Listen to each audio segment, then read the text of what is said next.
ตอนนี้ผมมาเข้ามาสู่หน้าตาเว็บไซต์นะครับอยู่โฟร์พาเนลเป็นที่เรียบร้อยแล้วนะครับเดี๋ยววันนี้ผมจะมาใช้เป็นของ Facebook ให้ดูนะครับให้คลิกที่ Facebook นะครับแล้วก็เลื่อนลงมาตรงหมวดหมู่นะครับแล้วก็เลื่อนลงมาเลยนะครับมาตรงนี่นะครับ Facebook ติดตามแฟนเพจนะครับก็เลือกได้เลยนะครับเลื่อนลงมานะครับตรงบริการนี้นะครับให้ทุกคนเลือกใช้บริการที่ทุกคนต้องการจะใช้ได้เลยนะครับราคาก็จะแตกต่างกันไปนะครับเดี๋ยววันนี้ผมก็จะมาเลือกใช้บริการตัวแรกนี้เลยนะครับ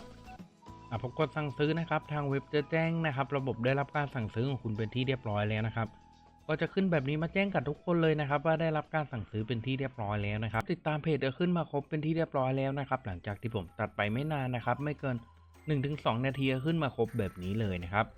ถ้าเพื่อนๆท่านใดนะครับสนใจนะครับจะปั๊มติดตามแฟนเพจ Facebook นะครับเดี๋ยวผมก็จะทิ้งลิงก์เว็บไซต์ไว้ใต้คอมเมนต์นี้ให้นะครับสำหรับวันนี้ผมก็ขอตัวลาไปก่อนนะครับสวัสดีครับ